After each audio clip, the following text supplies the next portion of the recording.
Welcome to the Golden State Media Concepts Beauty Tips Podcast, the show that gives you advice on everything from hair to fashion to skincare products. We'll talk about the latest trends in makeup, hairstyles, and anti-aging remedies. And we'll cover all of the newest fashion trends. If you have an interest in or questions about the beauty and fashion trends that might work best for you, the Golden State Media Concepts Beauty Tips Podcast has got you covered.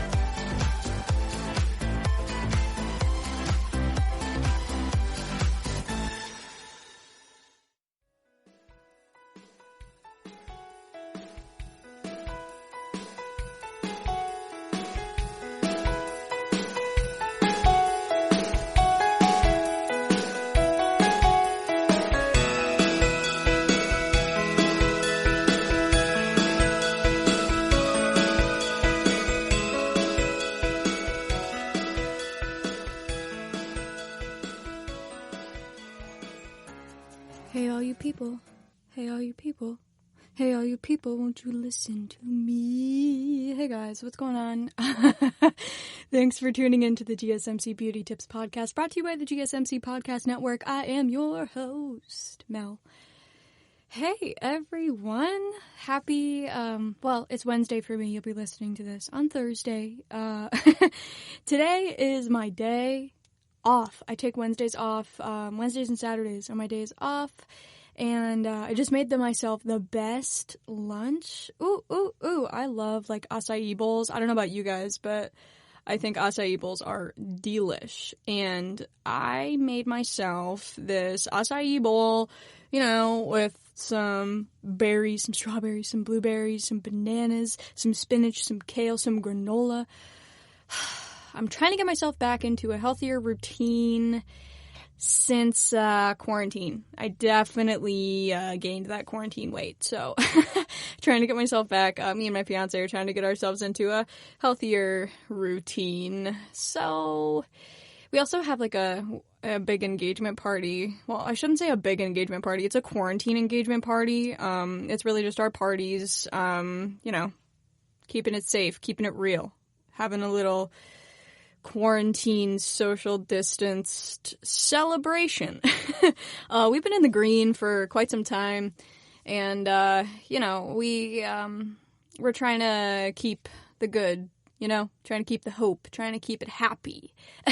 So we've got that coming up, and I am getting I'm getting eyelash extensions for this party. So I thought, what better time?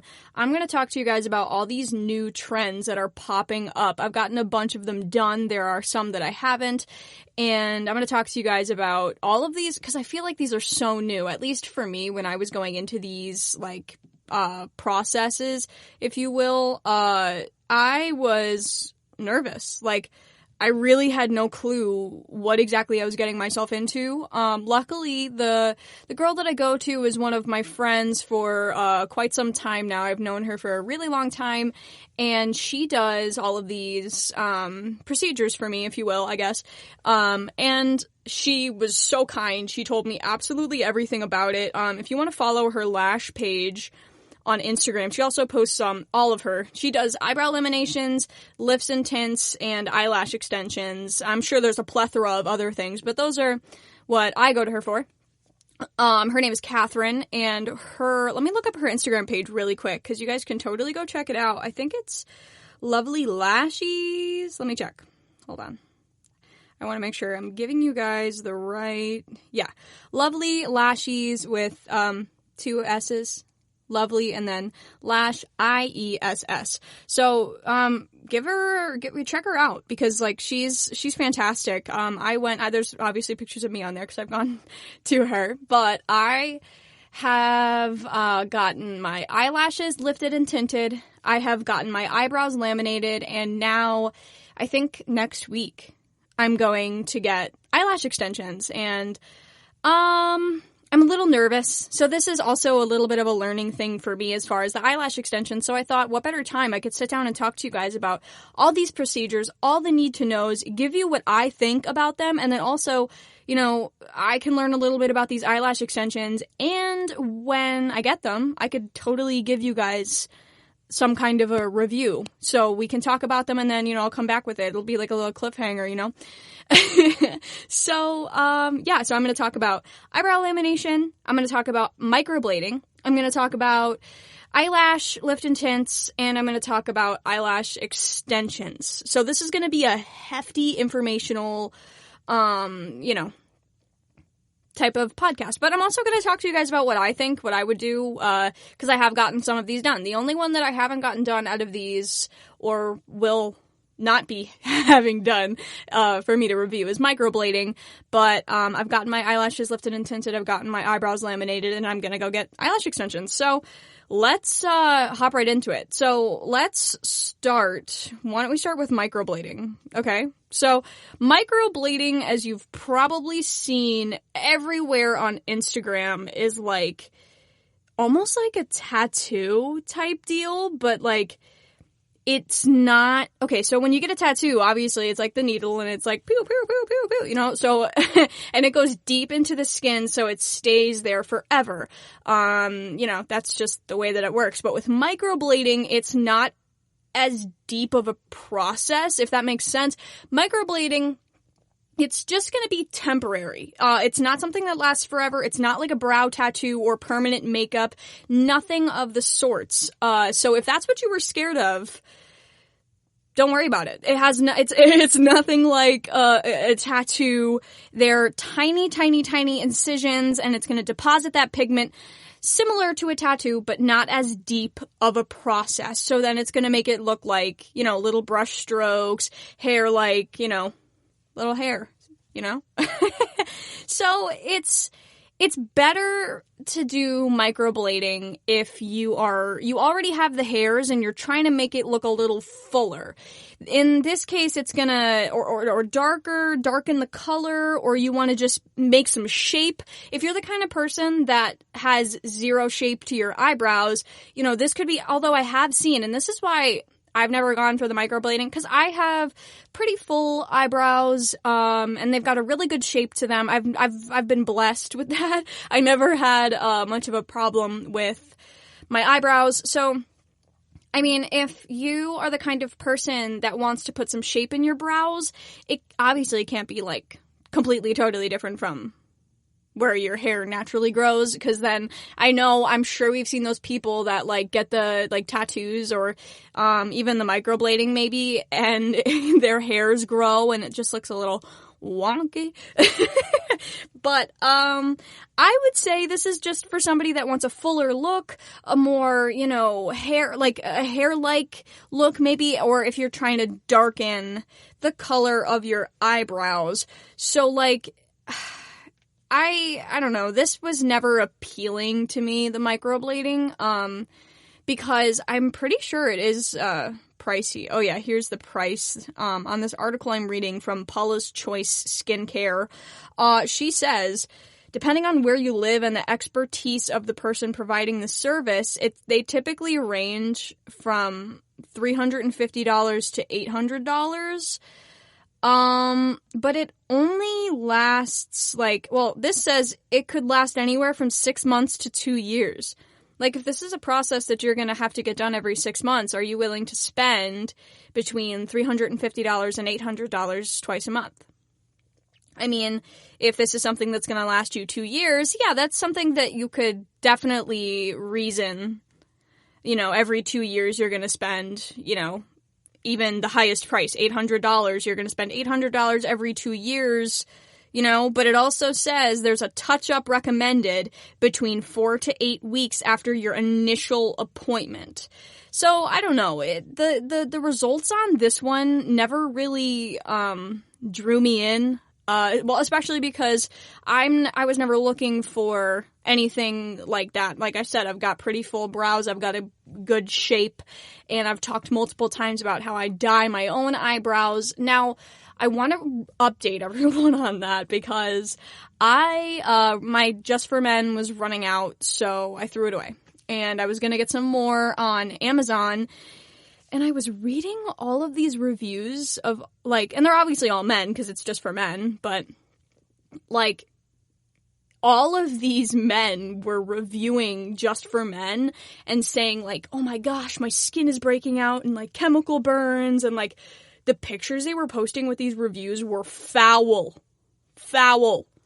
And I was like, oh, hey now, maybe I should rethink this. So I didn't buy a new one. I haven't dyed my eyebrows in quite some time, but I'm going to tell you about eyebrow lamination, because I would definitely recommend lamination over microblading. But let's talk a little bit more about this in case anybody's interested in this. I'm sure people are. So like I said, it could last anywhere from 6 months to 2 years, but they recommend that you go in 4 to 8 weeks after your initial appointment. So I bet that's like the first appointment. Then you don't have to really do that anymore. It's just like making sure that everything's going okay. Because like it's technically, I don't want to say it's like a surgery, but you're making little, like, you know, it's like a tattoo. You are puncturing the skin.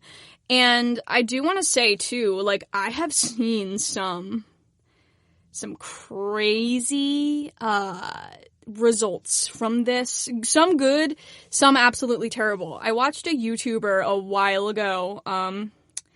Oh, gosh, I can't remember her name now, but she had a terrible microblading experience, and it wasn't anybody's fault. It was just that her body completely rejected the process and the dye, and like her entire face swelled up, and the pigments would just ooze out of her eyebrows. It was just so sad, because this is, you know, that could happen. You know, your body could totally reject this entire process. Now I want to see if they say anything about that in here. As great as microblading can be, when it's bad, you can be stuck with the results for a long time. Oh, no. I mean, maybe, like, you should... Oh, yeah, it does say here. Because I would say if you're going to do a process like this, or really even the lamination, because you can react badly to either of the things being used, you should totally talk to a doctor before you're going to do, or even the eyelashes, you know? If that's what makes you feel comfortable, if you're going to feel more comfortable going into this procedure with, you know, consulting your doctor, go right ahead. Because, I mean, they're going to be the best person to know, like, yeah, you know what, your skin reacts to this, this, and this, and they use those products in these procedures. So you might want to be careful. And I mean, not to say that you absolutely have to. Like, I never did. But, you know, I did use it Just for Men. You know, I never did. And I was perfectly fine with the lamination. But like I said, this is a lot more in-depth than, you know, a lamination. So let's look a little. Okay, does microblading hurt? Because I know I wondered this. Some microblading techniques involves application of numbing creams, while other techniques forego it on the first pass. Needless to say, if there's no numbing, there will be a degree of pain as a microblading tool cuts into skin, similar to the pain of getting a tattoo. Now, if you have tattoos or if you don't have tattoos, when I have a ribcage tattoo, and I remember when I was getting that tattoo, I was sweating bullets laying there, and I was like so scared to breathe because it's like right on your bone, and my whole body was like vibrating. So I would imagine, and I mean, I don't know if it's the same kind of, it obviously isn't. It's not the same kind of, tool as a tattoo needle. Like how it's gonna like fast, like boom, boom, boom, boom, boom, you know? So, maybe the vibration won't be as much of a problem, but like that's a bony area, you know? You have a bone, right? That's your skull. Like if you are sensitive to or scared of needles, you might want to go for that numbing cream because, I mean, I know I wouldn't want to be able to feel the cuts into my skin. Yeah, I don't know about that. I don't know. See, there's so many things with microblading that I'm just like, I'm like, no, get away. So, I mean, still wouldn't necessarily recommend it.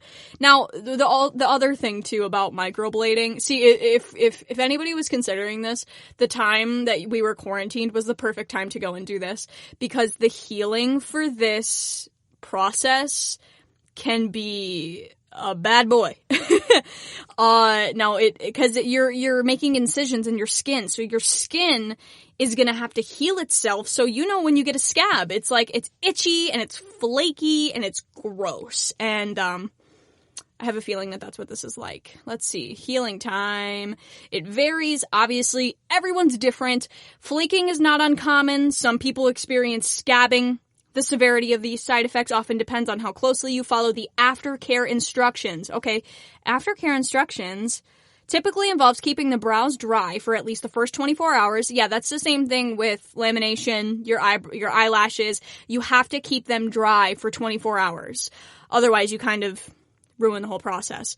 So, and then you apply an oil or a balm daily. Within 10 days, the majority of the healing should be well underway. So yeah, it's like a basic scab, your body is still going to need to like heal. And I mean, I don't know, like I could not go through that healing process. I'd be like tearing away at them. I'd be like, oh, I couldn't stop itching. And I mean, I don't know, if it's for you and you feel like you're going to get these benefits, obviously go for it. If you're like, Melissa, I don't care about a needle. I don't care about the incisions. I don't care about the healing, then go for it because, you do you, obviously. Now, it does have a little thing of like what it's best for. So it says it can make sparse brows look fuller. We already went through that. Whether your brows are suffering from years of over-tweezing or you just want to wake up with perfect-looking brows every morning, microblading just might be the answer. I want to try and find another article on microblading because I literally just Googled microblading. Everything you need to know because I want to find out everything, I want to give you guys the absolute, all the info. Because if you're going in for this process, it's really, it's kind of hard to find, a whole lot of things. And I know it's overwhelming. It's a little scary. So semi-permanent, faking fuller brows, microblading. Okay, everything you need to know. What is it? Oh, this looks a little bit more in-depth than that other article. This is on Elle.com, a great source for anything like this. It says, microblading is a type of eyebrow architecture. Ooh. It is all about creating the best shape for each face. Okay, great. The process is very precise, of course. I would hope so. Okay, perfect. Now this goes into the needle. Talks a little bit more about the needle. So this is going to be helpful, at least for me. This is something I was wondering, The tool that is used, which is effectively like a pen with the nib being a sloped blade with 10 to 12, little needles at the end. Oh, I'm going to say that one more time. It's like a pen. And the bottom of the pen, like, where you write, where the ink would normally come out, there's just like a bunch of little needles at the bottom. But it's like an eyebrow pen. Oh, God, that's scary. Oh, no, but this says this doesn't penetrate the skin. It just delicately scratches the surface, much like a paper cut. Paper cuts are painful. I would not want to get a bunch of little paper cuts on my eyebrows. No, thank you. No, stay away. This needle very finely implants featherweight strokes with a medical grade pigment on the epidermis layer for the skin, creating fine, realistic, natural hair strokes. I don't know. No, it says, unlike tattooing, it's not, like I was saying, it's not in the deep layer of your skin. Tattoos are meant to stay there forever. So this is like a super not permanent thing. Now this says that the color fades in 18 months. So maybe that's where that like 6 months to 2 years thing comes from. Like whether or not you have to go every 6 months, the color is still going to fade because it's only in that epidermis layer of your skin. So it says it's far more natural than a tattoo. I mean, I'm sure you people have seen the pictures of like microblading afters where you're like, that looks like a tattoo. So, I mean, maybe it just depends on like the kind of person that you go to. Maybe it's worth it to spend more money if you really want them to look realistic, It says it looks far more natural. As a handheld needle or blade is used, there's no electrical gadget. That's it. That permeates deep in the, okay, great. So there is no buzz. So like I was saying before, like with my rib tattoo, it's not gonna like vibrate your whole body because it's not an electric tool. So it's not going to be like, blah, blah, blah. No, it's going to be like little scratch, and you're probably going to hear it. So like if you are that kind of person, you can't hear it, you're definitely going to hear those little like scratch. You know exactly the noise that I am thinking of in my mind, and it's making me squirm. Oh my God. But like you're probably going to hear it. You're probably going to hear those little scratchy scratch noises on your eyebrows. Oh man. Okay, perfect. This article is so much better. I should have used this from the beginning. Can you be allergic to microblading? There are some people who are sensitive and allergic to some pigments, but they said it's extremely rare. I don't know. I feel like I saw a lot of people when like this really became big. Like now it's not as big as before, but you know, when it was like all the hype and everything you'd see on Instagram, it just says to check and do a patch test and a scratch test. Make sure that, you know, you're going to be fine. This goes through a step. Okay, we're going to talk about this. What actually happens when you get your eyebrows microbladed. It's like a step-by-step process. Perfect. So this is literally a quoted, because obviously the Elle article is from a girl who went to get them done. So it looks like she got this from the person that did them. So we're gonna go through it. So number 1, it says, I shape the brow area by threading the hairs, cleaning up the area, and preparing it for the treatment. So I'm sure you guys have seen, like I said, all those videos on Instagram where they would take like the little thread with some color on it and do like, it looked like geometry. Oh my God, I'm stupid. But you know what I mean. It would be like all the lines on your face. So that does mean something. And then they numb you with the numbing cream. This girl got the numbing cream. It takes about 40 minutes. They just use a topical ointment. I've had that done, you know, at the doctor plenty of times. No big deal. They'll go over color swatches and what shape you're looking for. And then 10 minutes before the numbing cream has got to a stage of working, they use their tools to begin measuring the area. I'm sure you've seen those too. It's like that big metal tool that they use to measure. So this is a pretty in-depth procedure. And then I begin the needling process, gently implanting the pigment via featherweight strokes. Each stroke is a superficial line in the skin where the color pigment seeps in and then settles in. If there's any discomfort at this stage, we add another quick layer of numbing cream to the area, which will become effective after 5 minutes. And then there's a final layer of pigment that stays on for 5 minutes. Now, I love those videos, guys. I'm sure you've seen them, where they have like the big gloopy, it's like, you know, just like plastered all over their eyebrows just to get all the pigment in. And then they take the cotton swabs and they just brush it off and it reveals like perfect, beautiful brows.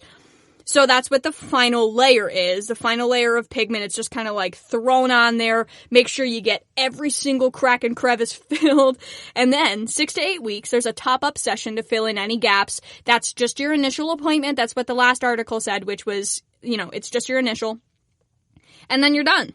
You're good. You go back when you feel like, you know, it's time to go back. You go back when you feel like your color has faded. Now, the top-up session that she mentioned, again, that's only after your first appointment. It's just, is this okay? Are we liking how it's going? And then if not, you can fix whatever needs to be fixed. So, obviously, with this one, and with every single one, it's so important to follow the aftercare instructions. So super, super important. Mostly because, I don't mean to say this in a nasty way, but if you don't follow the aftercare, you're wasting all of your money. It's just like a tattoo. Like if you spend $300 on a big tattoo piece, you're going to want to take care of that. And you're going to want to make sure that you're doing everything that you can and making sure that it's going to stay in tip-top shape. It's the same thing with this. And with all of these procedures that we're going to talk about today, you want to make sure that you are doing that aftercare because you're ensuring that you are going to make this last as long as you can. We're going to talk about aftercare for literally every single one of these because I think it's almost the most important step. Let me see if it mentions anything about aftercare here. Aftercare instructions, see below. Okay, below. How long does it last? Where's the below? Does it hurt? Where is it? Hello? Oh, this is really cool. Microblading do's and don'ts in advance. Do not pick, tweeze, wax, or have electrolysis 1 week prior. Do not use sunbeds or sit in direct sunlight 2 weeks before. Do not have any type of facial or peel 2 weeks prior. Stop using any retinol or vitamin A products 1 month prior. No exercising on the day. Do not have Botox 3 weeks before. Do not take fish oil or vitamin E 1 week prior. They're blood thinners. Do not wax or tint your eyebrows 3 days prior. On the day, do not drink alcohol for 24 to 48 hours prior to your appointment. Do not drink coffee 2 hours prior. Do not take aspirin or ibuprofen 24 hours prior. Post-microblading rules. This is my most important takeaway that I want from every single one of these procedures, because if you don't do the aftercare, it's not worth spending the money, because all of these are at least $100.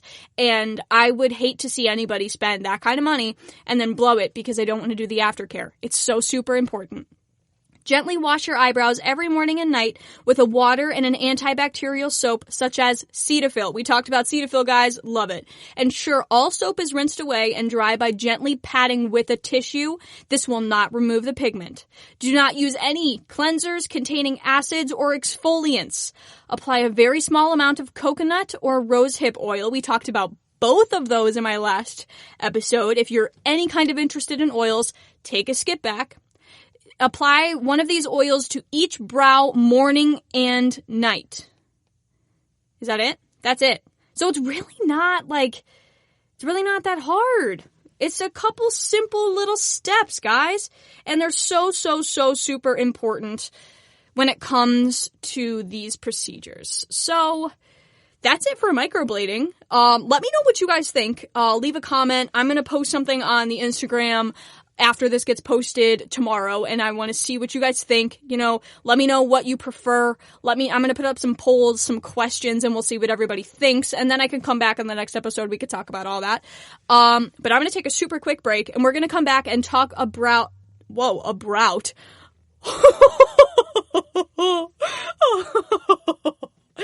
going to talk about eyebrow lamination. All right.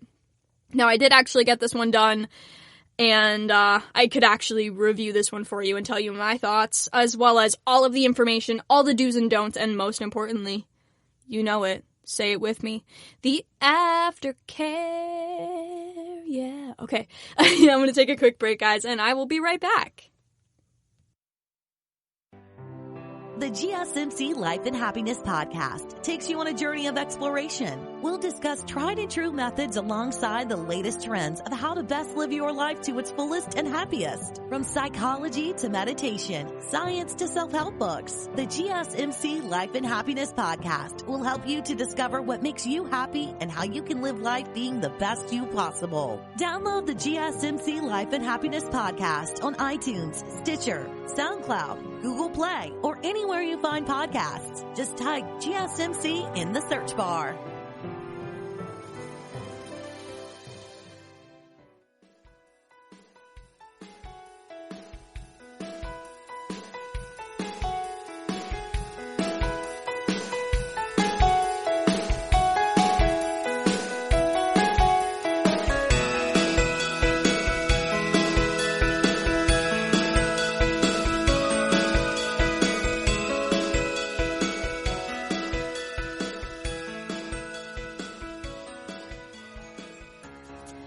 Hey, thanks for sticking around.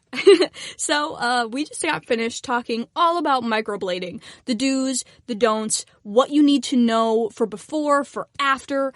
And today we're talking some really cool stuff. We're talking the newest trends in makeup as far as, we just talked microblading. Now we're going to talk lamination, and then we're going to talk about eyelashes. We're going to talk about lift and tint, and we're going to talk about eyelash extensions. We're going to talk everything.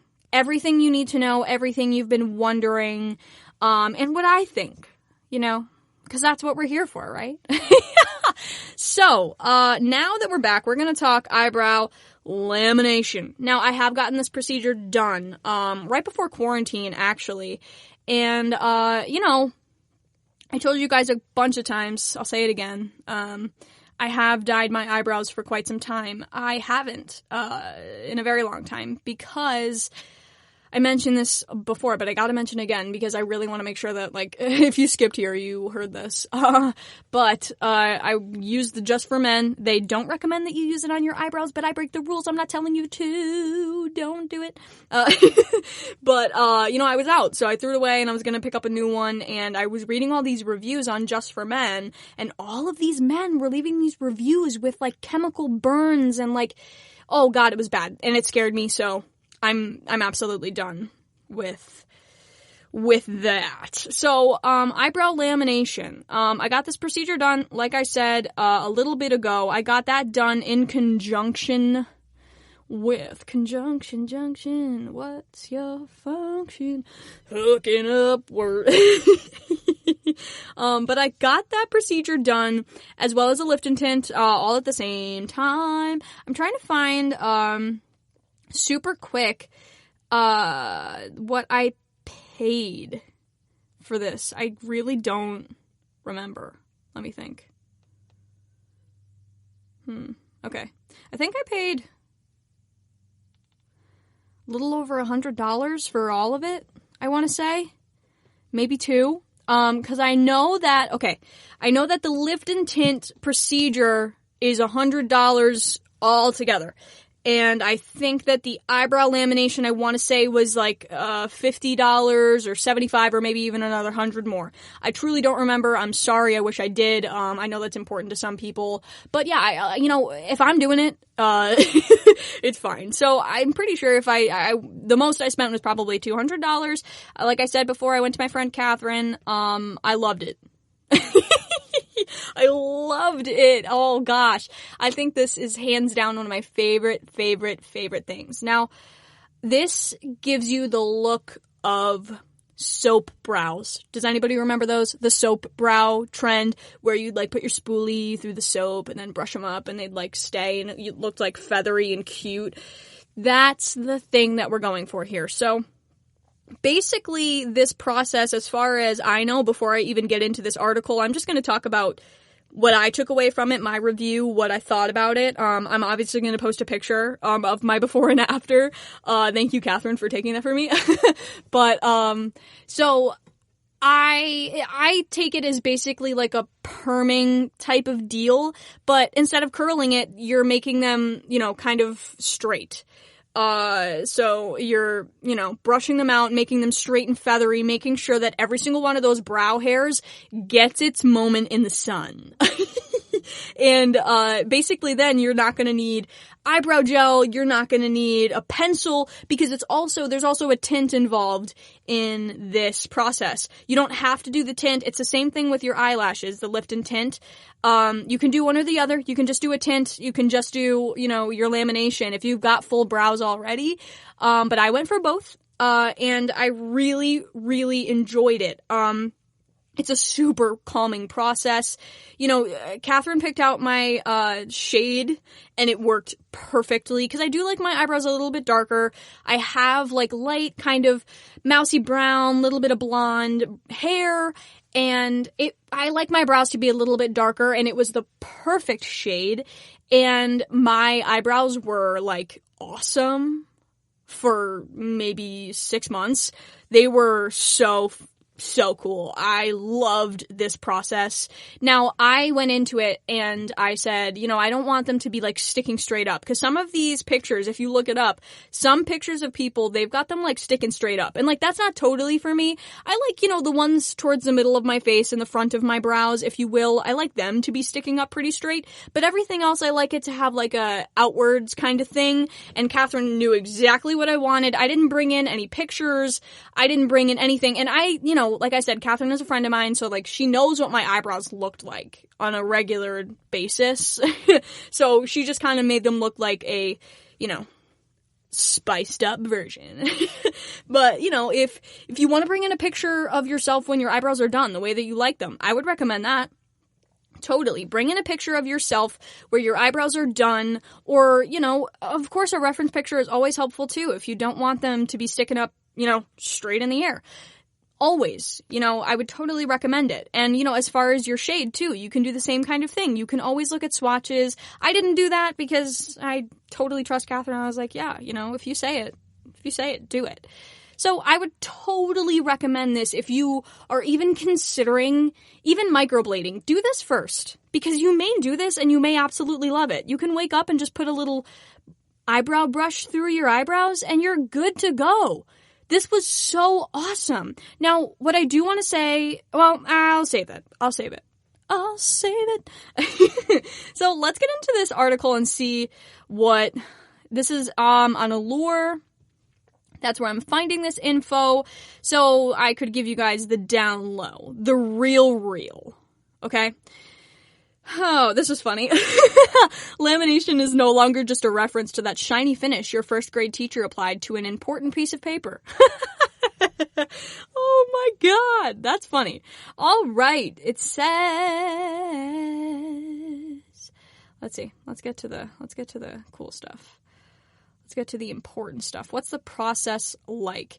Now, this is sort of like the semi-permanent makeup type deal, because it is semi-permanent. It does last. Mine lasted quite some time, but like I said, I really take the aftercare seriously. If you want to make these procedures last, you need to take the aftercare super, super serious. This says with brow lamination, you could raise a client's arch, extend their tails, give them a fuller brow by lifting the brow hair, or give them a messy, fluffy brow. So there are so many options with this. So you can totally explore this. Whatever you need, whatever you're thinking, give it a try. There are so many options. This is totally customizable. Totally customizable. Brow lamination is basically a perm, like I said. Yeah, basically a perm for your brows, as it gives them a set, uniform shape for an extended period of time. So instead of curls, like, you know, a hair perm, it's gonna set your hair straight. The setting lotion helps the brow hair stay brushed up and lifted upward for about 6 weeks. Oh, maybe I meant, did I say 6 months? Because it did not last 6 months. Oh, man. Oh, my God. Whew. Maybe I need more coffee. I don't know, guys. If you're lucky, you can wake up every morning with bolder, fuller brows. Oh, yeah. That's, oh, God. I still can't believe that I said that. Oh, God. The actual Sorry, okay, I'm here. The actual process starts off by painting a lifting cream onto the brow, which creates a chemical process that breaks down the bonds in each hair, allowing them to be moved to a new shape. Literally just like a hair perm. And then the brow hairs are brushed up into place, and a neutralizer is applied to reform the bonds into their new shape. Then a nourishing oil is added to the brows to replenish the moisture after the chemical, you know, after the whole thing. Now, this doesn't include the tint part, because the tint will be applied after the whole lamination. After they're shaped, your tint would be applied. And then I didn't have it done because I'm super picky with my eyebrows. Like I said, I've already got a pretty good shape, and I like to let them grow in. I like to have full brows. So I didn't have mine cleaned up or tweezed or anything like that, unless there was like a stray one. Catherine was like, boop. But yeah. So this doesn't include it there, because then it says from there. So after all of that processing for the lifting part, the perming solution, the neutralizer, a nourishing type thing to, you know, give it that nourishment. From there, the brows can be tweezed, waxed, or tinted, depending on the look that you're going for. So, so this is in England now. These prices are in England, which is pretty much what I said. I wasn't entirely sure. So they say a brow lamination costs about $50 to $60 in England. Although, you can expect your laminated brows to last up to 2 months. So maybe mine lasted 2 months. They lasted a pretty long time, guys. Like, I wish I could. Maybe I'll get them done again and I'll, like, actually count. So, yeah, maybe I'll get them done when I get my eyelashes done. Maybe I will. We'll see. So you can prolong it, obviously, with the aftercare. Okay, so are there any downsides to brow lamination? Now, if this doesn't include what I think it's going to include, obviously I'm going to tell you, because I think that the downside for this is the same downside that I have for the eyelash lifts and tints. So if it's not in here, don't worry. I'm going to tell you, I'm going to share it with you, probably more when I get to the eyelash lift and tints, because I definitely experienced it with that. But I only got this done one time. So, as amazing as it may sound, there are some words of warning. There always are. So let's see what this says. Concerned about the eyelid skin. Oh, well, yeah, it's the thinnest, most delicate part of the body, so it requires special care, so you have to be careful with the skincare products that you're using. That area is especially prone to irritation, so harsh chemicals from this lamination could cause eczema, which is characterized by red, dry, itchy, and inflamed skin. So, obviously, talk to your dermatologist. If you think that this is going to be something that could, talk to your dermatologist. Always do the right thing. Another concern she brings up is the possibility of getting these caustic chemicals in contact with your eye. Yeah, so, be careful. Oh, man. Both of these worries are why brow tinting is frowned upon by experts and the FDA. But, it's all about taking those precautions. I'm sure you could wear little goggles like you do when you go to, the sunbed, I'm sure there's preventative measures for all of these concerns. It could also harm your brow hairs themselves. Just as overprocessing the hair on your scalp with chemicals and bleach can cause breakage, dryness, and even loss of hairs, the same holds true for eyebrow hairs. Perms, at least those for the scalp, use a chemical called ammonium. Now, I'm sure we've all heard of that. It's a bad boy. We don't like that. It will break down the bonds in the hair and changing the structure and texture of the hair. It's unnecessarily damaging to delicate hair like your eyelashes and your eyebrows. With this in mind, conditioning and nourishing the brows afterward with an oil, head back over. Guys, I would recommend rosehip oil for this bad boy. Super calming, super nourishing. It's gonna battle all of that stuff that's going on with these procedures. So make sure you're nourishing your skin and those hairs, because you're using chemicals that are going to break down the bonds, and likewise they're going to damage those fragile hairs. Now, what I would also recommend is that now they're going to tell you, okay, so this will last you, like I said, it'll last you 2 months. So they're going to tell you, okay, so if this is going to last you 2 months, let's make your next appointment. And then you'll make your next appointment in that exact time. I wouldn't. I would let this ride out. I would let your eyebrows relax after, because like I said, I got mine done a while ago, a very long time ago. And I really did enjoy the procedure, but this, I could totally see having I don't want to say a backlash, but you have to be careful, because like they're saying, with all these chemicals, you're going to break down those hairs. You can, some serious ish could happen here with this stuff. That's some heavy stuff to do. But as long as you're nourishing everything in moderation, that's what I'm trying to say. If you take a little bit more time than you're quoted, then maybe you can give your eyebrows that time. So if it's every 2 months, this is what I would say. If it's every 2 months that, it wears off, that's what you notice. I would do it, the beginning, go your 2 months, maybe take a 2-month rest period, a 1-month rest period, and really nurture those brow hairs. You know what I mean? Or you could do what I do, which is I do these things for events. If I have an event coming up, like I do in August, I will get one of these done. Or, if I'm going on vacation, I will get these done. I don't do these all the time. I do these when, I know I'm not going to want to do this for an extended period of time. or if I have an event. If I'm going on vacation, I got my eyebrows done to go on my vacation a while back. And I didn't have to do my eyebrows the whole time. I did my aftercare. I made sure they were moisturized and nice and good and took care of those little babies. But the aftercare for lamination too is almost the same as microblading. The cleansers and that kind of stuff, it is going to make a little bit of a difference. You want to make sure that you're not like scrubbing at your eyebrows using, you know, I don't know if the exfoliants and that kind of stuff is important. It didn't say anything in this article. Let me look up really quick. Aftercare for, what am I talking about? Brow lamination. Okay. Because I think, let's see, for the first 24 hours, of course, don't get it wet and don't rub your brows. Apply any cream or oils, or don't apply.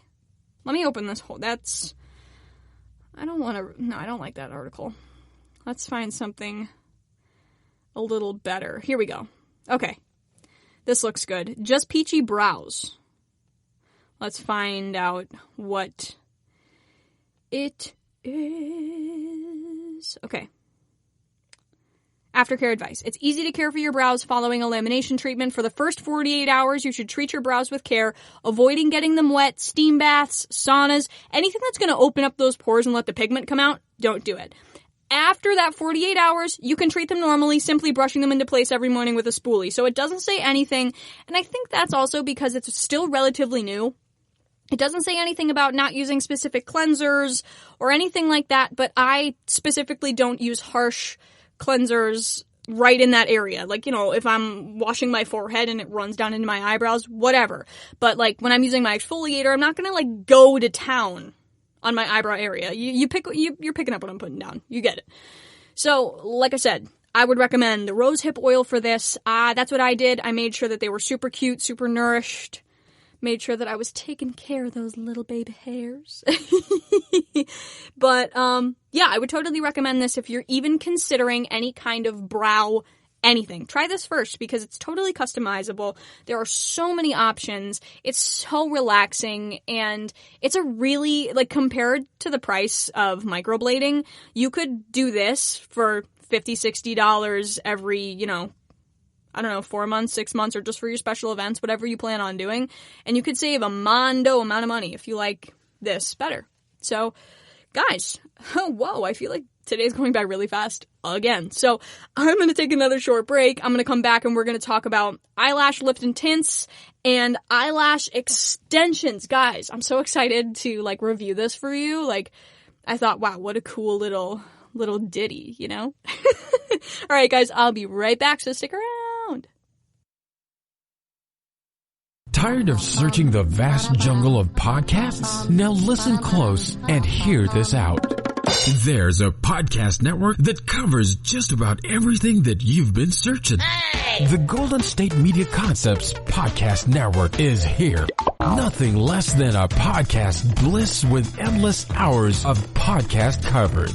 From news, sports, music, fashion, cooking, entertainment, fantasy, football, and so much more. So stop lurking around and go straight out to the Golden State Media Concepts Podcast Network. Guaranteed to fill that podcast itch. Whatever it may be. Visit us at www.gsmcpodcast.com. Follow us on Facebook and Twitter, and download us on iTunes, SoundCloud, and Google Play.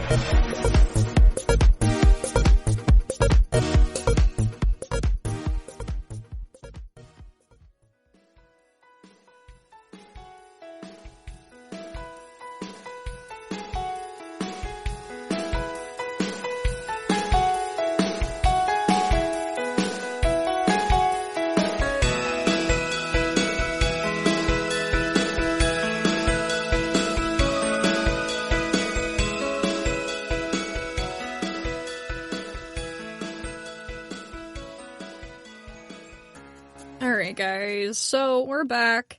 We talked about all kinds of eyebrow procedures. We talked about microblading, we talked lamination, told you which one I'd prefer, gave you my reviews, gave you my need to know aftercare sessions. Do it. Do it. Don't even think about skipping it. Do it. Do it. Do it. Okay. So now we're getting into eyelashes. So I have had my eyelashes lifted and tinted many a time.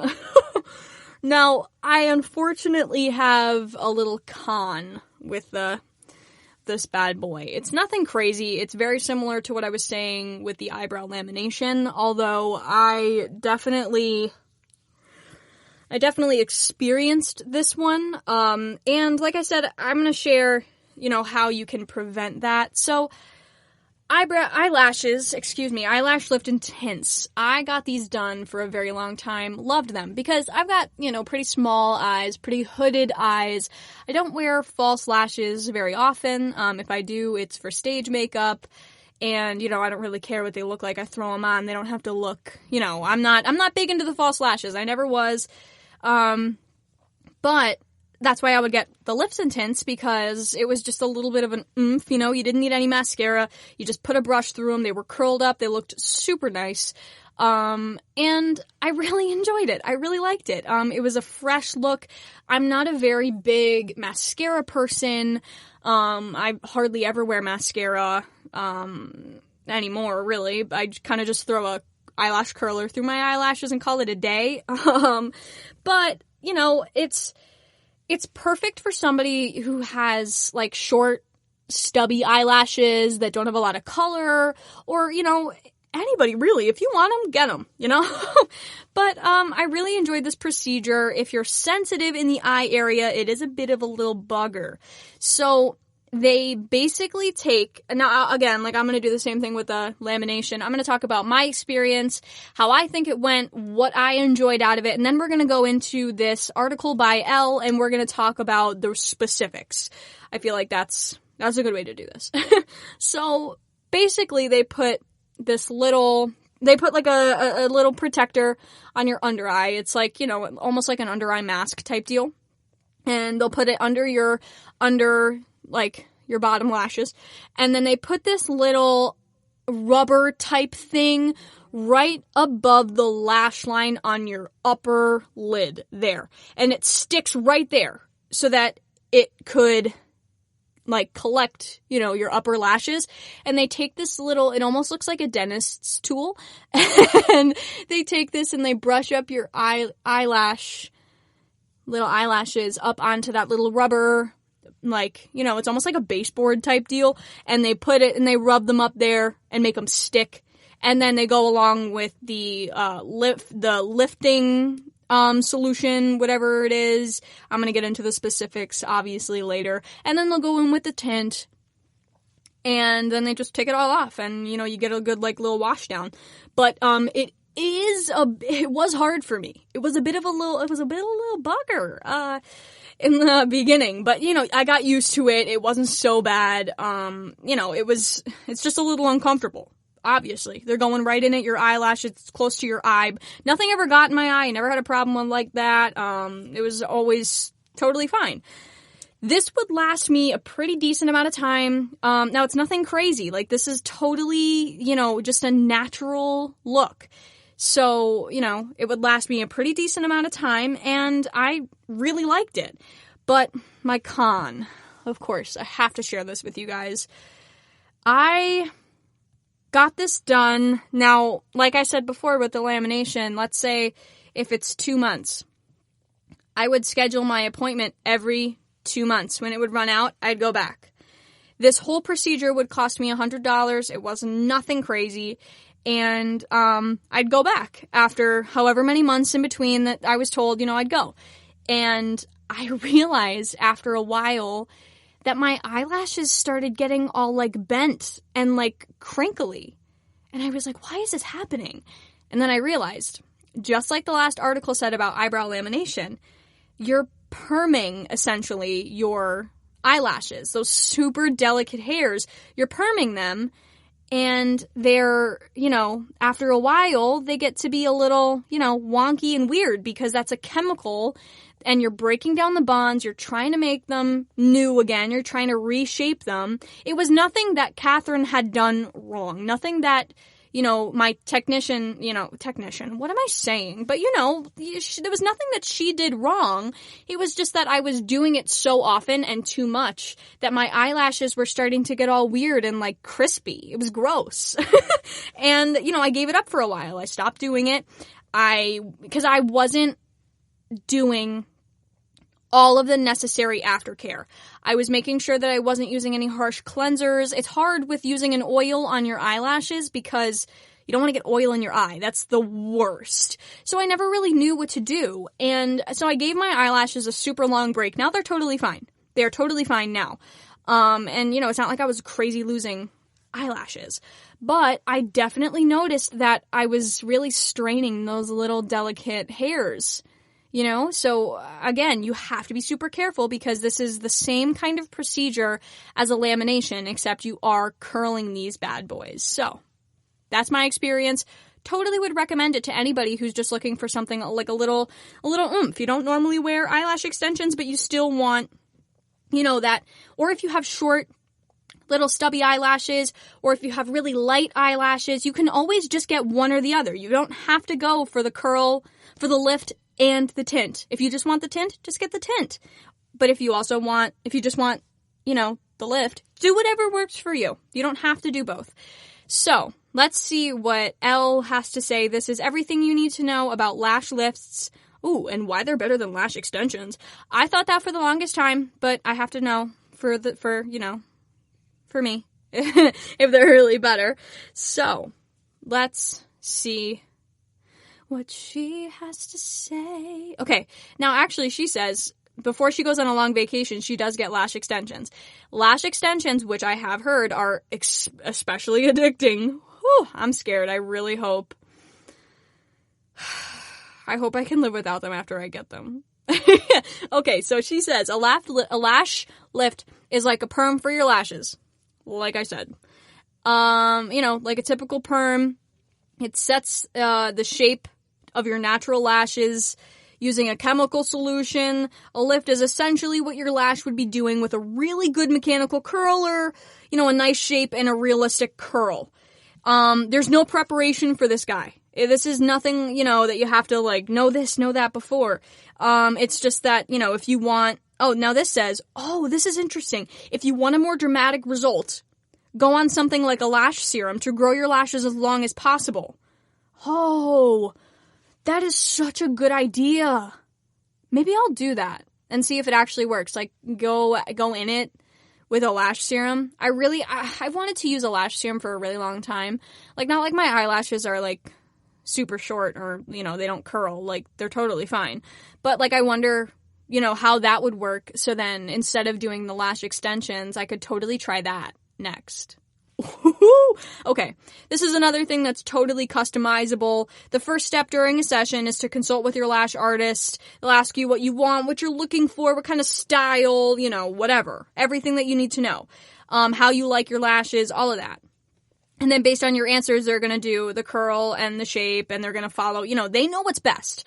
They absolutely are going to know what's best for you, for your eye shape. They're, that's their job, So, here's what okay, great. So this is everything that I was trying to explain where I was using weird words and weird descriptions. And I'm sure this is going to make so much more sense. So, after cleansing the lashes and separating your bottom lashes from your top, a silicone shield gets stuck on the skin using a gentle adhesive, similar, eyelash glue. And it's applied on the top shield as well. Then the lashes are combed up so that they can make the shape on that little silicone little buddy. That's, right? And then this is where the eye safe perming solution is applied. So don't worry about getting this stuff in your eyes. It's going to be totally fine. This stuff is definitely going to be fine. Don't worry. The perm solution acts as a softener. So that's going in and it's going to soften the bond of your hair so it's moldable. Literally the same process as the eyebrow lamination. This one you're just curling. So it's made up of this Curl Perfect. Sugar Lash Pro, which is where this girl went. She uses Curl Perfect perm lotion, which is made up of organic compounds. That's nice. So there's no ammonium in this one that she uses, which is what the eyebrow lamination said to be careful for because ammonium is Not good. So, the perming solution is left on for a little while, 6 to 12 minutes. It all depends on your hair type. If you have a hard time curling your lashes, or, even just your regular hair, I guess they would be able to tell, you're going to need to keep it on longer, everything that these people, your lash technician, is going to know. It makes sense that the hair on the head is naturally straight and thick. It has a hard time holding a curl. Yeah, so what I just said. They'll know. They'll absolutely know. So, then a setting solution is applied. So they do the perming lotion, let it sit for as long as they need to let it sit, and then a setting solution, and then an oil. So it's literally the same process as the eyebrow lamination. The setting solution hardens everything back up, restructures the bond and makes them hard again, and locks in that shape. The setting solution is followed by a nourishing lotion, which contains keratin, so it's going to add the moisture back into the lashes. It's going to keep them... Oh, this says aloe vera. I never thought about that. Aloe vera for your eyelashes. I'm going to have to look into those kinds of benefits, because I love aloe vera. I use it for everything that I can. It's fantastic. It's kind of like dyeing or bleaching your hair and then following with a conditioner. Yeah, so, they're pretty much taking care of your eyelashes and your eyebrows the same way that you would go through, like, a perming solution with your hair. So the whole process takes about an hour. I would agree with that. It does take about an hour. Now it says the lash lifts last 6 to 8 weeks. So, like I was saying, I went back after every 8 weeks to get mine done. Now, this person, these are quoted from the lash technician in this article. This is what she said. We usually recommend our clients come in at the 8-week mark just for a redo. What happens is all the hairs have now been shaped to be lifted, so they shed and as they shed naturally, a straight one will grow in behind it. Some people need them sooner, some people need them longer. It just depends on the lash cycle. I think this is maybe it's just a personal thing that happened with me. I don't know. Like I said, I really want to know if people have gotten these procedures done. I'm going to do a little thing on the Instagram page and see, if anybody has anything to say about it. Because I feel like if you go in too soon and you're constantly putting that perming solution on your eyelashes, and it could depend on the perming solution. It could be a whole number of things. I think it's also, nourishing and making sure that you're keeping the moisture in your eyelashes. So it could have been a number of things for me, but I would say be careful going in time after time after time right when that mark is over. Like I said with your eyebrow lamination, maybe you give it some time. If you're going to go in every 8 weeks, maybe you give it 2 or 3 weeks before you go in again and give them a really good moisture. Take care of them. Give your eyelashes some self-care. Now, she says too, the lash lifts cost between $75 to $100 a session. I paid $100 for both the lift and the tint. If you wanted to just get one or the other, I think it would just be $50. Now, I never wore mascara. I never did anything with them. But this person in this article says you could wear mascara with them. Because when you get your eyelash extensions, you're not supposed to wear makeup, I think. I think that's like the rule. You're not supposed to wear eye makeup. So I'm excited to learn about that. I am. But they say aftercare for this, you have to wait 24 hours before getting them wet. You can wear mascara with them. I don't know why you would if you got them tinted. Or maybe, because she didn't get them tinted. Okay, she didn't get her eyelashes tinted. So if you're going to get them tinted, yeah, that's the same thing, the same kind of deal. So the first 24 hours after your lash lift is crucial. Do not get them wet. Do not get them wet. It's like a perm for your hair. When you get your hair permed, you cannot get it wet. I think it's like more than 24 hours. I think it's like the longest that you don't get it wet, the longer that it stays. So it goes the same for your eyelashes, I think. On top of not wearing mascara, you should avoid getting them wet with steam or any kind of moisture or humidity. Anything to open up those pores. You don't want to do it. Don't want to do it. Now, this is so low maintenance. So low maintenance. You literally it's the same thing with the lamination. You're just going to run a little brush through them, make sure they're nice and straight and pretty. You could curl them a little extra if you wanted to. You could wear mascara if you only get the lift. If you get the tint, I think you could get some of the pigment out of the tint, because then you're going to have to use something to get the mascara off, right?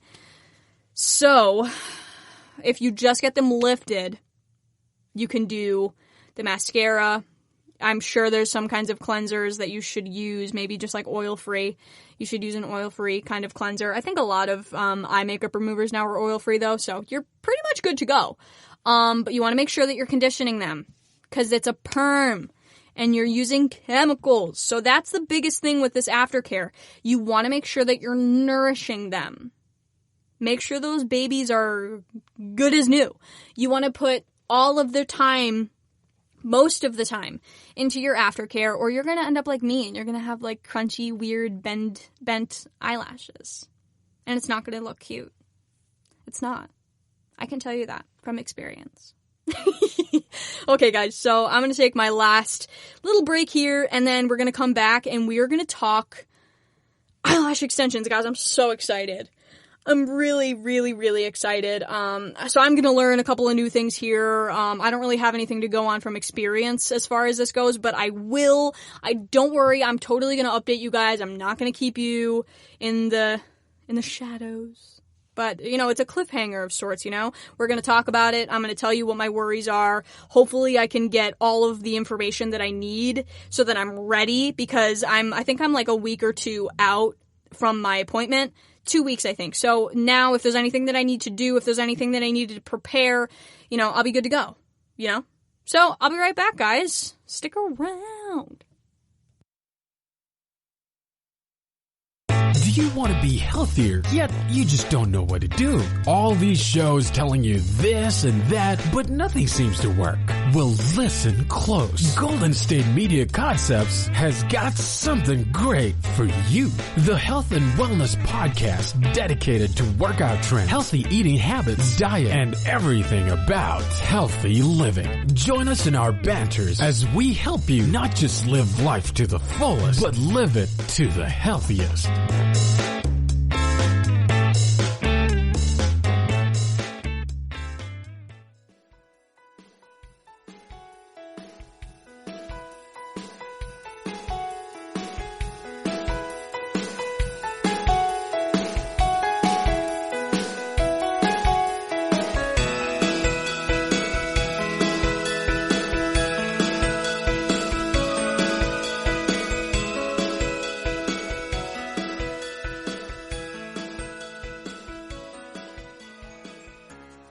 All right, party people.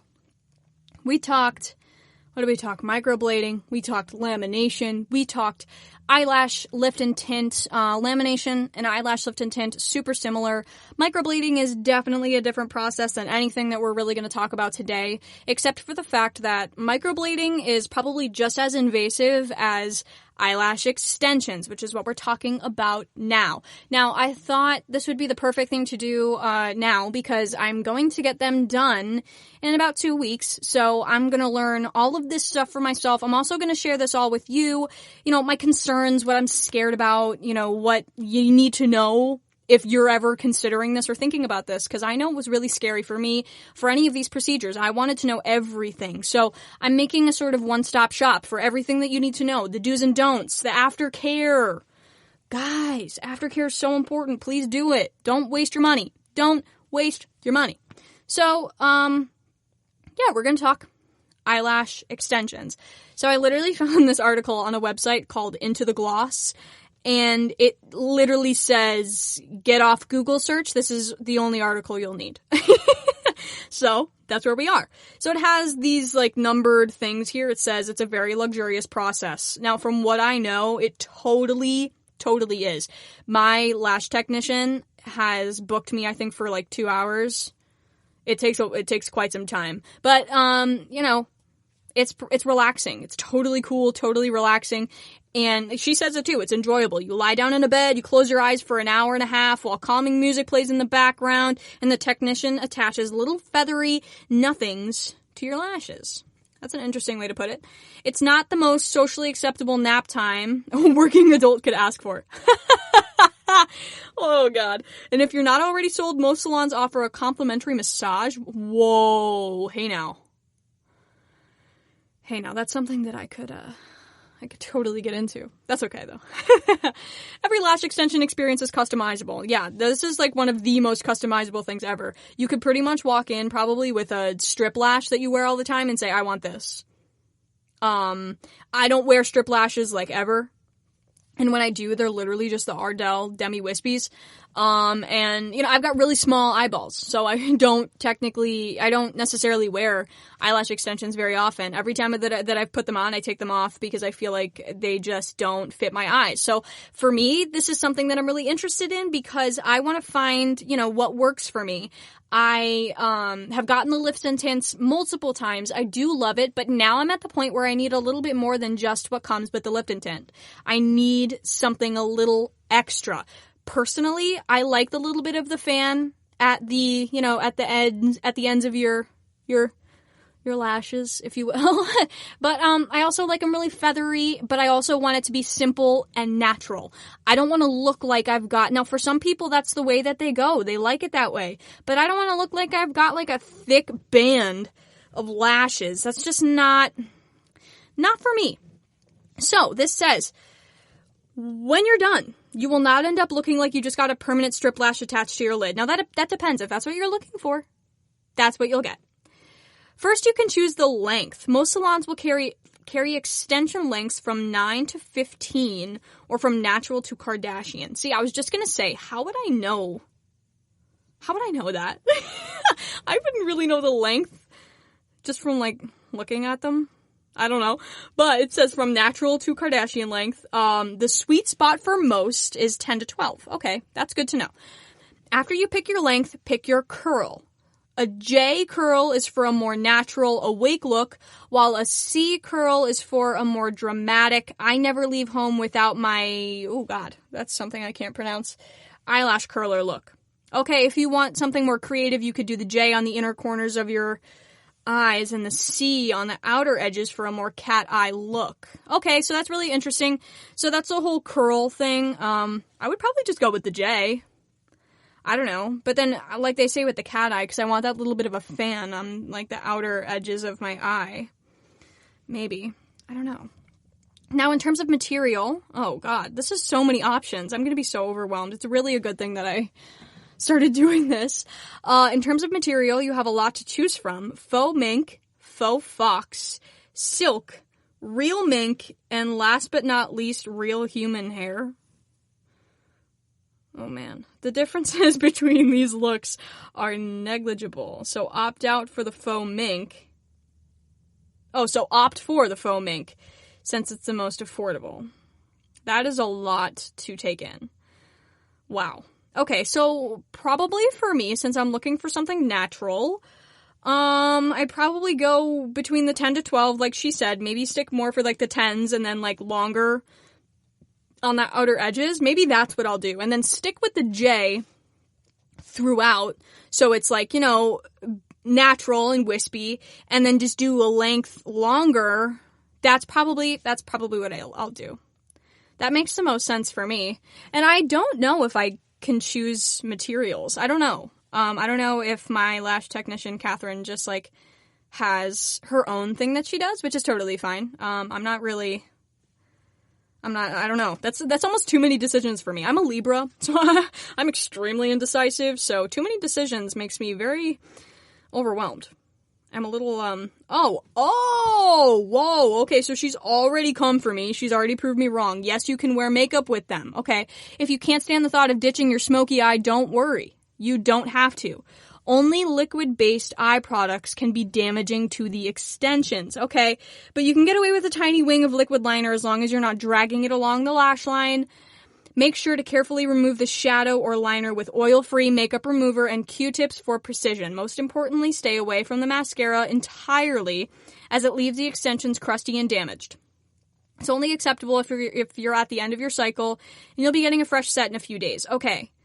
So I didn't know that. I thought that you couldn't wear, like, any makeup with these. I mean, I hardly ever wear eyeliner. Well, I don't wear liquid eyeliner. I wear, like, the little, like, wax eyebrow pencils from ColourPop, and usually just in, like, my upper, like, waterline, you know what I mean? But I probably shouldn't be doing that either, because there's no way for me to get it out.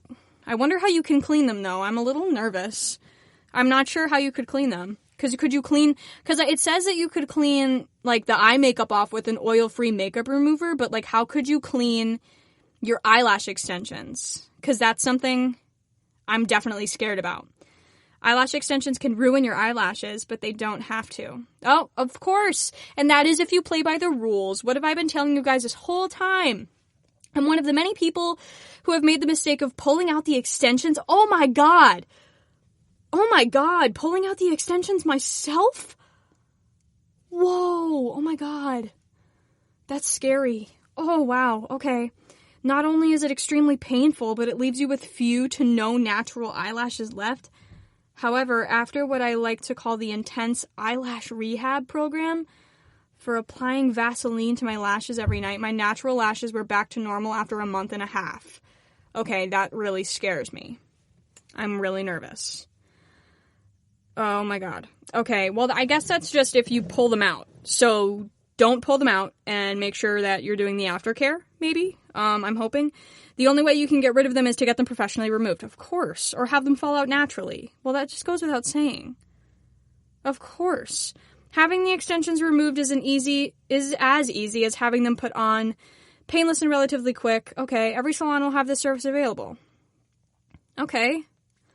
That's the end of that article. I really don't feel like I know enough from that article. Okay, perfect. Cosmopolitan has an article for me. Here, eyelash extensions for beginners. Everything you need to know. Perfect. Let's see what they have to say, because that last article does not make me feel good. Are lash extensions worth it? Okay. Unlike gluing a strip to a temporary fake lash onto your lash line, semi-permanent lashes are applied by a technician who hand glues the extensions on top of your... Oh! Okay. That makes sense. So basically what they do is, like, they separate your eyelashes and get, like, one real eyelash, and they glue it to that one eyelash. So if you pull them out, if you pull out your extensions, you're also pulling out real eyelashes. So of course it's painful. Oh my god. Oh wow. Okay, because lash extensions don't come in a strip, they're super customizable and actually look real. With proper care, they can last for 6 to 8 weeks until they naturally fall out like your lashes usually do. Okay. Do eyelash extensions ruin your natural lashes? There isn't much evidence that shows whether they do or they don't. However, there's a small risk of developing, oh my god, what? Traction alopecia? Oh no. Which is where your natural lashes can fall out as a result of the constant weight of repeated eyelash extensions. But don't freak, this doesn't mean it'll automatically happen to you. Okay, because I really just started to freak out. I'm that person though, oh my god. So yeah, it says it usually takes years of bad application and improper care for long-term lash damage to happen as a result. So please only go to reputable, well-reviewed salons. Of course, that goes without saying. No matter how good that Groupon deal is, don't do it, because you could really damage your eyelashes. They are some of the most sensitive hairs on your face, on your body.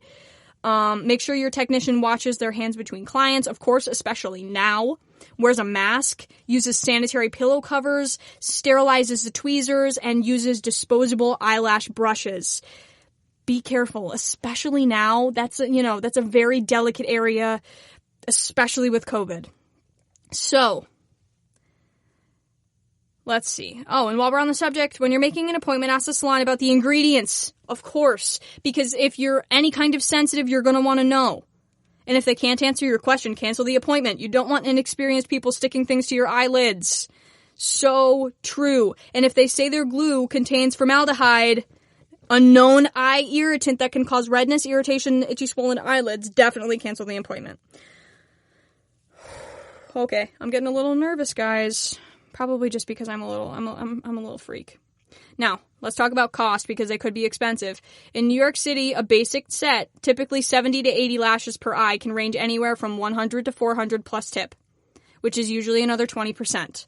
And because eyelashes grow and eventually fall out, you'll have to go back every few weeks for fill-ins, which can cost anywhere from $50 to $165.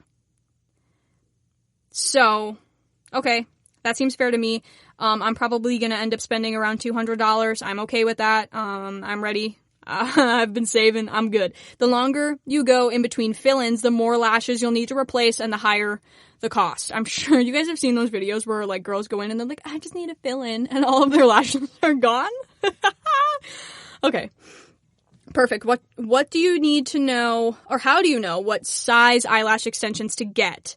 So if you want Kim Kardashian level, it doesn't mean your eyes can handle them. Now, this is basically what they were saying. Like, if you weigh down your eyelashes, I guess, it's like your eyelids can't handle them, and then your natural eyelashes will fall out because they can't handle all of that weight. So wearing lashes that are too long or too thick for your lashes can actually cause some damage in the long run. So you want to make sure that you're listening to your technician. Like, if you go in there and you want something and they're like, hey, listen, sorry, girl, it's just not for you. It's not going to happen. You kind of got to listen. I always tell everybody that I go to for any kind of anything like this, they know best. It's their job. You know, they have all the credits. They have all the professionalism. So you got to take it from them. Okay? When it comes to density, curl, and the length of your extensions, you'll want to work with your tech to figure out which is the best option for you. A good lash technician will take your face shape, bone structure, and natural lashes into consideration when helping you decide on a lash look. I've already talked to my lash technician, Catherine, about all this. You know, she knows that I really like the natural look. She knows that I'm not looking for anything absolutely crazy. You know, I just want a little bit more than a lash lift and tint. And I said that to her. I don't have any, like, pictures or anything, but she obviously has all these different clients. So, of course, we're going to talk about it, and I'm going to get to completely customize it myself, and she's going to talk to me about all of this. Now, these people... Oh, okay, so there's more than just 2 curl types. So there's... Let's see. Now, she has... How many lashes do you want? There's 80, 100, and 120 from Enhance to Amaze. I would probably go somewhere between 80 and 100 from the picture that I'm looking at. And now there's 4 different curl types. There's the J curl, the B curl, the C curl, and the D curl. I would probably just want what's closest to my regular eyelashes, you know, because I want it to look natural. And then they have the length. The length is hard for me to really, like, figure out. But, like, yeah, the 10 to 12 looks decent, like that other article said. I don't know. That's something that I don't know about that. So this does say that you'll want to show up to your appointment without wearing any makeup, clean skin, no eye makeup, no eyeshadow, eyeliner, mascara, nothing on your lids or lashes that could affect how your extensions turn out. So let's see. Can I swim or shower? Of course, you have to shower with your eyelash extensions. You can, but not until you've waited at least 24 hours. Of course, you have to wait 24 hours after your appointment. Eyelash adhesives vary in the time that they take to cure. Okay, from either 12 to 24 hours depending on what glue your stylist uses. So obviously, they're going to tell you how long you have to wait. It's super important that you're gentle with your lashes. Yes, make sure that no water touches them during that time, the 24-hour period. You can shower after getting these lashes as long as you don't get the lashes wet and don't stay in the stream for too long. Now, that's in the 24 hours. Can you wear eye makeup with eyelash extensions? We already talked about that one. Maybe it'll say, though, in here, doesn't recommend using mascara. You can actually cause your extensions to break from the friction and the makeup remover. Okay, perfect. Exactly what I wanted to know. Can you wash your eyes with eyelash extensions? Only use cleansers specifically formulated to be safe for eyelash extensions. Other products may contain ingredients that can weaken the bond of your lash extensions and cause them to shed prematurely. And if you're wearing eye makeup, use oil-free pads and gently swipe downward rather than back and forth to get your lids and lashes clean. And whatever you do, avoid rubbing and tugging at your eyes. Now, they list a couple lash extension-friendly makeup removers. There's the Almay oil-free eye makeup remover pads. They're like $4. The Bioderma Sensi Bio H2O. Oh, I don't like makeup wipes. I don't like those. Neutrogena oil-free. Okay, perfect. This cleanser is a extremely gentle cleanser lotion that they say you could use, but they only have like one cleanser for your eyelashes. I'll have to look up another article. Maybe they'll have other cleansers because I don't really wear a whole lot of eye makeup. I'd want to know more about how I could wash the extensions than, wash off my makeup. But obviously, if you're going to wear makeup, you just use an oil-free eye makeup remover and super, super gentle. Should you brush them? Lashes can get tangled when you're sleeping or showering, so it's required that you gently brush your lashes, of course. Okay. So let's see if we can find some more cleansers, because I want to know more about that. So let's look up cleansers for eyelash extensions. Let's see if there's something reputable here, because that's something I definitely want to know.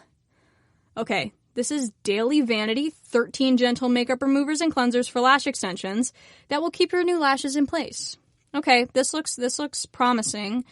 We'll definitely check out another one just in case. Okay, why? I don't really. Oh god, I hate pop-ups on websites. Okay, 13. Let's see what they have to say. Lash extension services are a dime a dozen. Okay. Daily Vanity has you covered. 13 gentle makeup removers and cleansers. Okay, so, perfect. The Neutrogena Deep Clean Foaming Cleanser. It says, let's see how this works for your eyelashes. It's oil-free, so I think that's what's most important, as long as it's oil-free. This says, the Neutrogena Deep Clean Foaming Cleanser is definitely a top contender when it comes to being one of the best gentle cleansers for eyelash extensions. It clears up to, it's oil-free, so I think that's what's important here, as long as it's oil-free. There's also the Micellar Foaming Cleanser from Garnier for all skin types. I think this is what most people use. This, micellar water cleanser. Let's see. Containing a powerful formulation that still feels mild and soothing on skin. It lifts away dirt and oil. Yep, that sounds especially ideal for your long, fluttery extensions. Perfect. So it's alcohol-free, oil-free, and fragrance-free. So I think I'm definitely going to go for this one. I should probably pick up this one, the Garnier Skin Active Micellar Foaming Cleanser. Okay. Ooh. They have a cleansing balm on here. I would not think this would be good for your eyelash extensions. But it says their sherbet formula. What is this? The Banila Company Clean It Zero Original Cleansing Balm. The revolutionary sherbet formula works perfectly for those with eyelash extensions. The mild, gentle formula carefully eases makeup off your face without dissolving the adhesive holding your lashes together. I don't know. Here's another micellar water cleanser. Oh, the Mario Badescu Enzyme Cleansing Gel. I love Mario Badescu. That's one of my favorite skincare brands. A super, super beautiful price. Don't let this minimalist packaging fool you. Oh, no, don't. I agree. It's oil-free. I think that, like I said again, I think that's what's most important. As long as your cleanser is oil-free, you're going to be good to go. You want to be super, super gentle, of course. It's gentle, oil-free. It makes more than perfect for eyelash extension wearers, of course, with the papaya and grapefruit extracts working magic on your complexion. Okay, so I think that's what's important here. Another green tea water cleanser. So I'm definitely going to pick up a micellar water one. Let me just double check here. I want to find another article so that I could compare them. This is how you should clean your eyelash extensions, according to lash experts. Okay, what do they have to say? Whether you applied makeup atop your extensions or you just feel they need some upkeep, cleaning them can be an easy result. Okay, let's see. How to care for eyelash extensions. 1. Avoid wearing eyeliner and mascara. 2. Use an oil-free makeup remover. Don't use cotton pads. Okay, so every other article that we've read about eyelash extensions, says you could use cotton pads. Okay, so this one says, this is Birdie.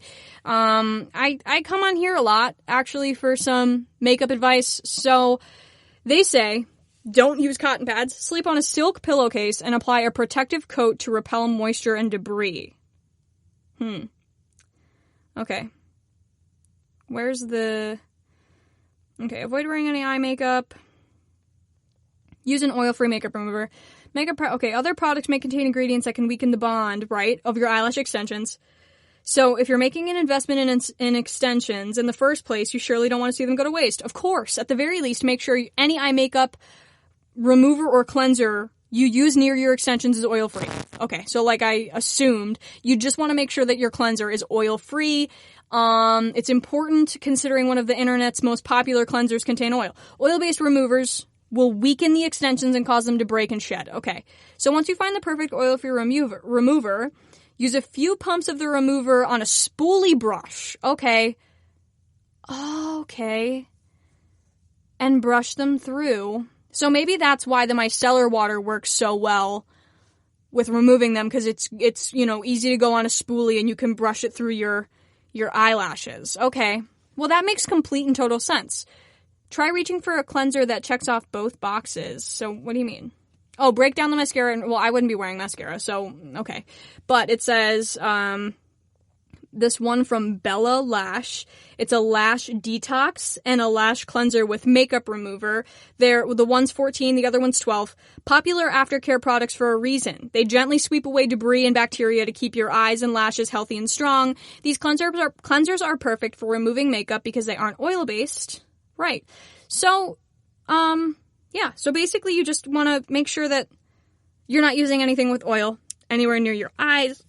Now, I want to talk about this last thing that they said, too. They said, use a protective product post-cleanse.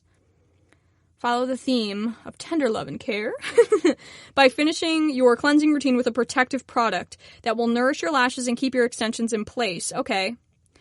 Apply a protective coating like Envious Lashes Protective Coating. Whoa, $30.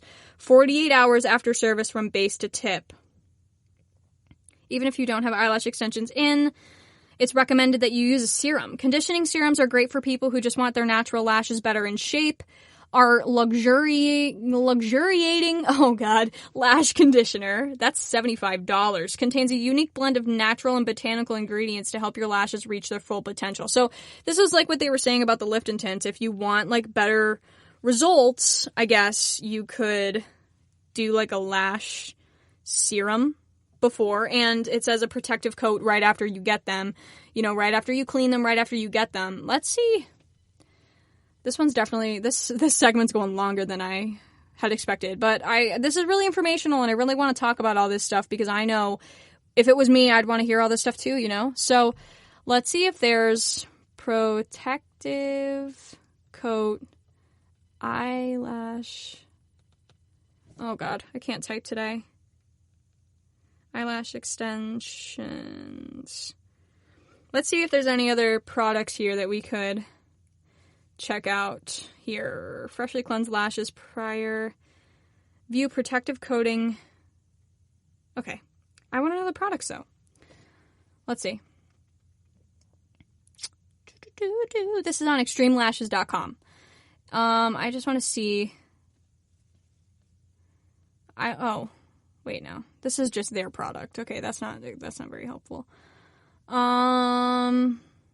I guess there's a whole lot of options here for a protective coat after your eyelash extensions. I guess you would just have to find the one that best works for you. Okay, here's top 10. Oh, they call this a sealant. Okay. But that might be that might be more like for the technician than for me. I don't know. I'll have to look a little bit more into that one. I'm not totally sure about that. Maybe I'm probably just going to ask Catherine, honestly, my lash technician, and see what she says, what she recommends. And then that day I could just run out and grab whatever the sealant is, or if she says I don't need it, it all depends on what works for you. So yeah, that about wraps it up here. I talked about all my concerns for this. I'm super excited to go get this done, and then share it with you guys. I'm going to post some pictures about this tomorrow, probably. Well, today's Wednesday, so tomorrow's Thursday when it'll be posted. For you guys, it'll be today. So head over to the Instagram. I'll be posting my befores and afters for my eyebrow lamination, my befores and afters for my eyelash lifts and tints, and then when my eyelash extensions are done, I'll post that before and after. So yeah, guys, thanks so much for tuning in. I feel like this episode was a big one, a big kahuna. So I hope this wasn't like super information overload for everyone. I just know that if it was me, I'd want to make sure that like I had all the information. And I totally think, you know, it's all about what you think and what you prefer and what you're comfortable with any of these procedures, right? Right. All right, guys. Thanks so much for tuning in to the GSMC Beauty Tips Podcast, brought to you by the GSMC Podcast Network. Thanks so much for tuning in. I hope you guys enjoy these episodes. As always, you know, leave a review. Subscribe to the show so you know when our stuff is posted. And leave a review, especially on this one. Cause I want to know if this was actually helpful, if this is something that you guys enjoy. And you know, if you're just as excited as I am for my eyelash extensions. But, yeah, leave a review. Follow us on Instagram, Twitter, Facebook. Like I said, I'm going to be posting some stuff on the GSMC, Beauty Tips Instagram for like questions about this episode in particular, you know, what you guys think, what you prefer. Maybe I could share that too with, you know, my update from my eyelash extensions. And, yeah, so like us, follow us on social media. And, yeah, guys, thanks so much and have a good night. You've been listening to the Golden State Media Concepts Beauty Tips Podcast, part of the GSMC Podcast Network. You can find this show and others like it at www.gsmcpodcast.com. Download our podcast on iTunes, Stitcher, SoundCloud, Google Play, or anywhere you find podcasts. Just type in GSMC to find all of our shows from the GSMC Podcast Network, from health and wellness to entertainment and life and happiness to sex and relationships. You can also follow us on Twitter and Facebook. Thank you, and we hope you have enjoyed today's episode of the Golden State Media Concepts Beauty Tips Podcast.